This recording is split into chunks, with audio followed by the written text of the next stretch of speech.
บาย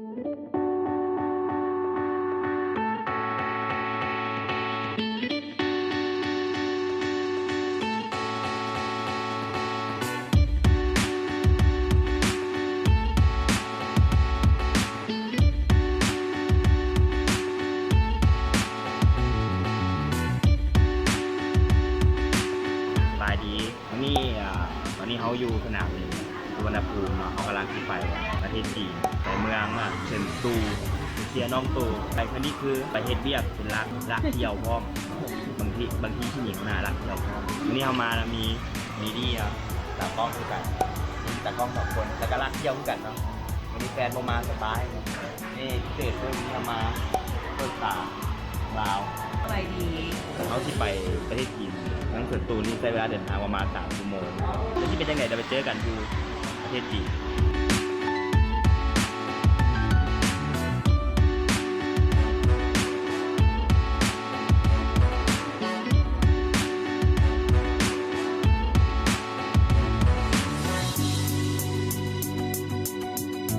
ตอนนี้เอาฮอดจีนประเทศจีนแล้วเนาะตอนนี้เวลาถ้าเป็นเวลาอยู่บ้านเขานี่ประมาณ1 โมงครึ่งแต่ว่าอยู่จีนจะไวกว่า1 ชั่วโมงอยู่ในเวียด2 โมงครึ่งเนาะอันนี้หากำลังจะยนต์ ลงมาปุ๊บบรรยากาศยิ่งจีนเลย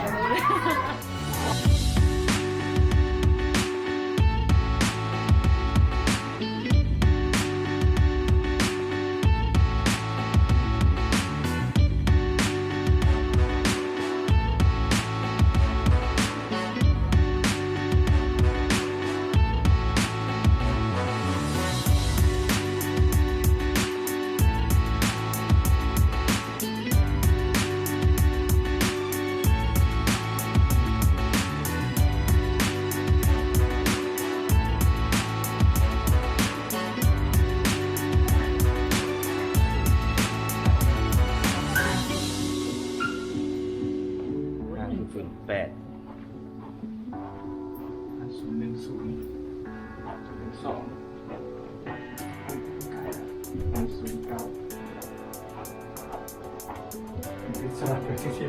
ซอกห้องตอนนี้ซอกห้อง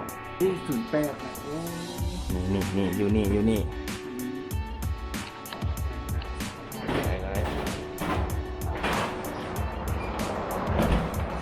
ตอนนี้เข้ามาแล้วตอนนี้อยู่โรงแรมอย่างเด็ด โยมแฮมอีโฮเทล มีโฮเทลเนาะโรงแรมจีนครั้งแรกที่มาเนาะนี่เป็นเตียงคู่อยู่เป็นเตียงคู่แต่พาเบื้องของน้ำคนหรูเลย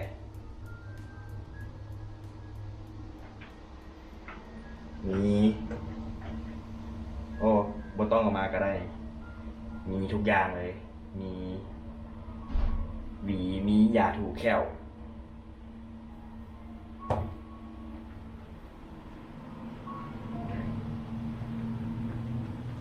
เดี๋ยวพักผ่อนก่อนมีแต่คันได้ไปเที่ยวบนไหนจีถ่ายพยายามถ่ายมาให้เบิงเพราะว่าเขามาจีนที่นี่ครับมาจีนครั้งนี้นะแมนเขามาเฮ็ดเวียกเนาะมาเฮ็ดเวียกแล้วก็ต่างมาเที่ยวเลยคิดว่าสั้นได้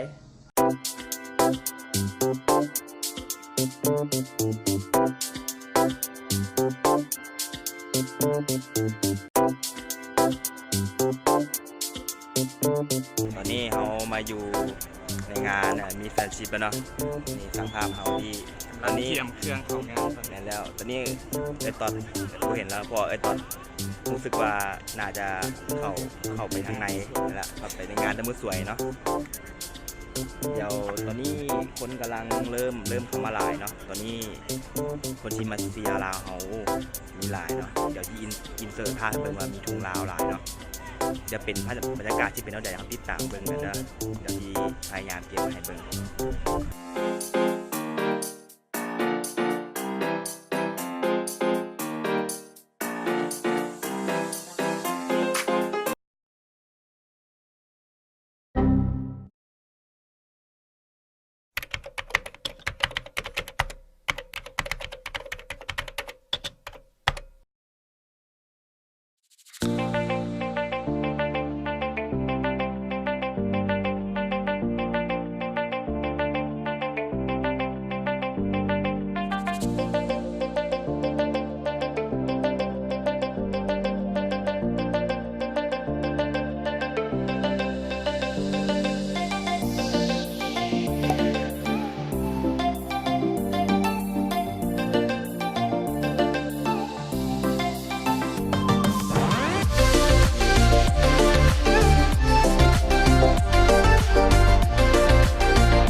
ส่วนนี้ด้ว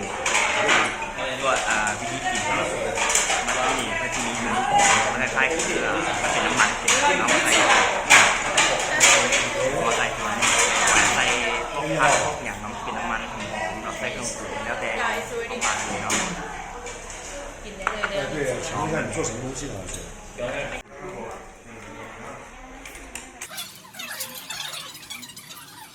อันนี้เป็นยัง นี่เป็นกุ้งมีหลายแล้วใส่แล้วบางอย่างผม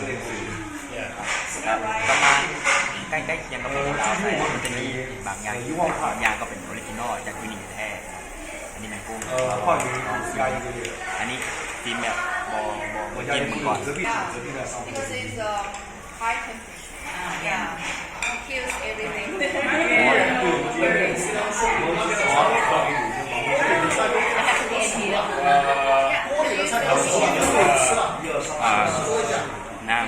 น้ำจุ่มจีนครับมีความเผ็ดกว่าบ้านเขาหวานแล้วจีลองกินกับเจียวเลยที่มันเป็นหมูใส่ลองมากินน้ำเจียวมัน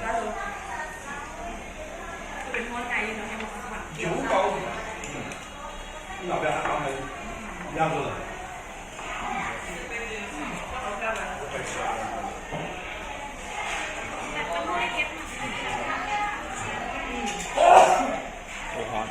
เผ็ดทั้งเผ็ดระหว่างจิ้มเจียวกับจิ้มก็คือจิ้มเจียวจะถึงปากกว่าเพราะว่ามันจะตัดกับความเผ็ดแล้วก็กัน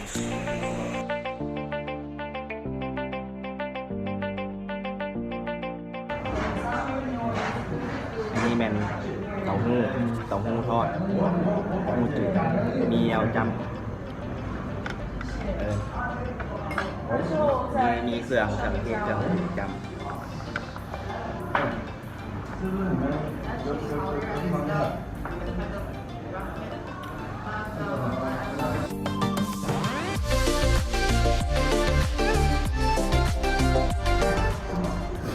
เป็นน้ำไม้เย็นๆแกเลี่ยง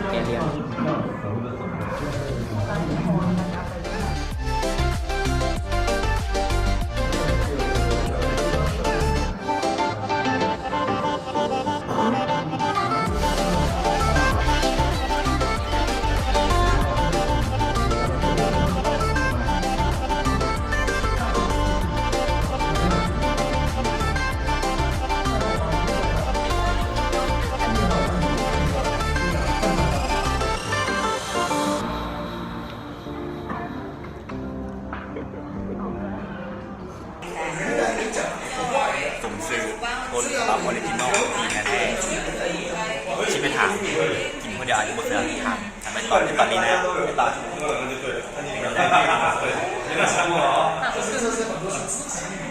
แต่มันเป็นอย่างที่แบบออริจินอลเองเนาะแต่สิบอกเลยว่ายูนานนะแต่บอกเคยได้กิน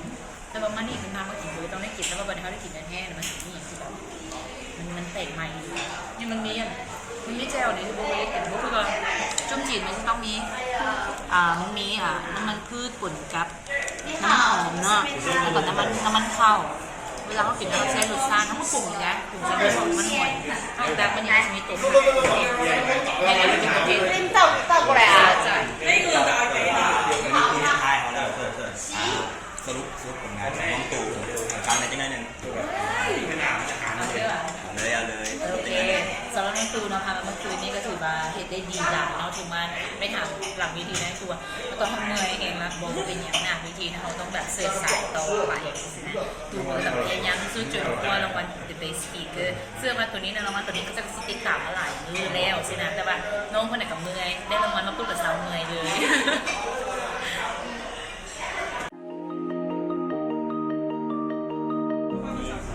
ข่าวแล้วคิดว่าไม่ได้ซีโบได้มายางหรอกเพราะว่าตอนนี้ฝนตกตอนนี้เขามารอเบิ้งก็คือเครื่องไปรอเบิ้งมาเป็นแบบ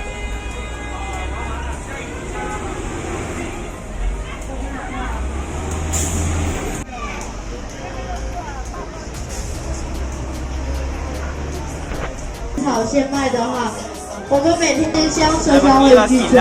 这个是您拿回家赠送亲朋好友最佳的选择。现在全场满300块钱包邮到家，预包装产品都是买4赠1的。这个是您在其他特产店或超市都买不到的产品哈。里边有4支青葵进行免费的品尝，你买不买都没关系，可以今天进行了解嘛。里边走，里边看。ที่บ้านเรามีเป็นซองอะนะน่าจะเป็นอย่างซาเจลนี่มีก็ปรับไอเดียเจ๋ง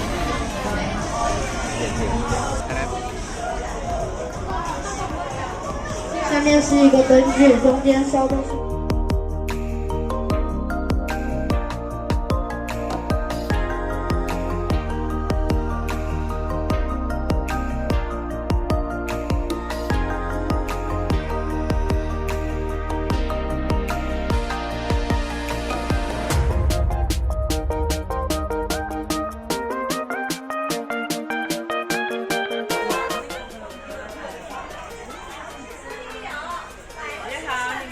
เอา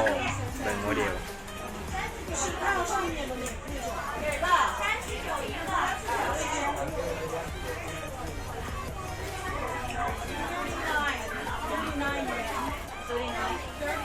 นี่ไหนทั้งตัวมีตัวถูกใจบ่ มีราคามันหนาหักแบบบริแพงเดียวคิด ประมาณเท่าไหร่ ตัวนี้58เดือนก็ประมาณเกือบ300 บาท เกือบ300 บาทแล้วก็ 80บาทผ่านมา กับโบแพง เก็บได้เลยยังได้ขนาดนั้นก็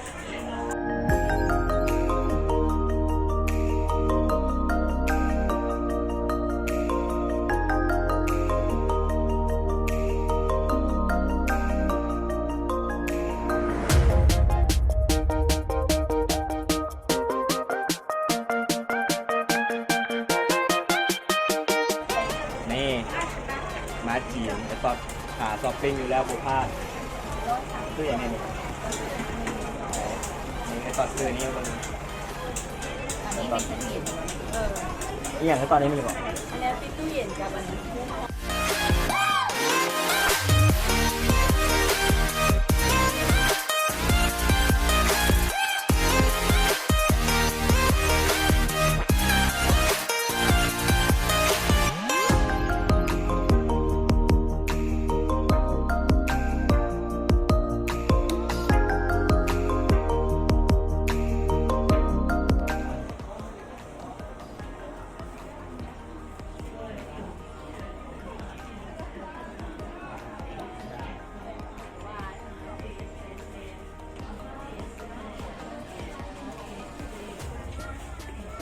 เราจะซื้อเชื่อเนี่ยเราต้องซื้อที่มันเข้ากับงานเขานี่คือครอบครัวของคอยแอนด้าแต่นิวแมนหนีใหญ่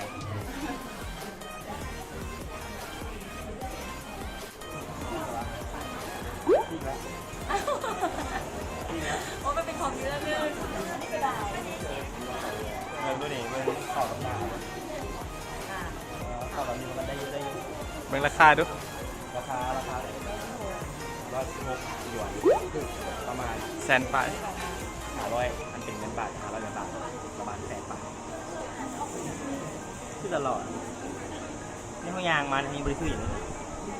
กูมีเงินโอแมนมีอยู่แต่มันยังไม่ถึงเครื่องชื่ออันชื่อใจนี่พอดวอนซื้อเครื่องมะละกอแกงเอาไปซื้อเรื่องของกินเอาซื้อออริจินอลนอนนี่15หยวน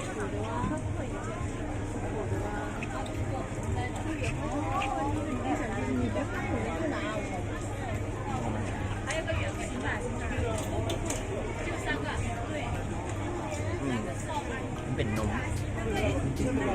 เอิญคาราเมลน่าจะประมาณนั้นโง่เอิญคือบอก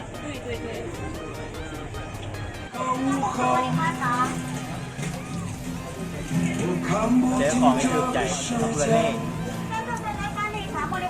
ราคาแพง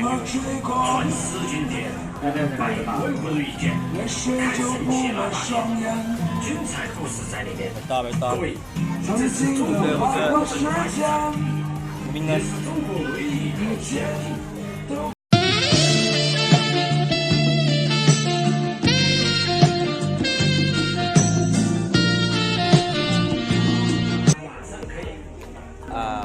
ยางมาตัวนี้ยางเลาะเมืองรู้สึกว่าเมืองนี้งามหลายเนาะถ้าวิวัชิราเป็นระยะอาหารแหละแต่เหมือนว่าได้มีโอกาสออกมายางเช่นนั้นก็เลยยางมาอย่างไรนะเก็บบรรยากาศตอนนี้ไปแล้วไปแพร่แล้วเอาไว้เจอกันว่าหน้าที่ไปเรียกอีกคนว่าไปดินบอลไหนถ่ายงานเก็บเป็นวิดีโอเอาไว้ตัวเองเบิ่งก็เลยบางทีมีคนอยากเบิ่งก็เลยติดออกมาไปแล้วเจอกันที่เป็นเจอกัน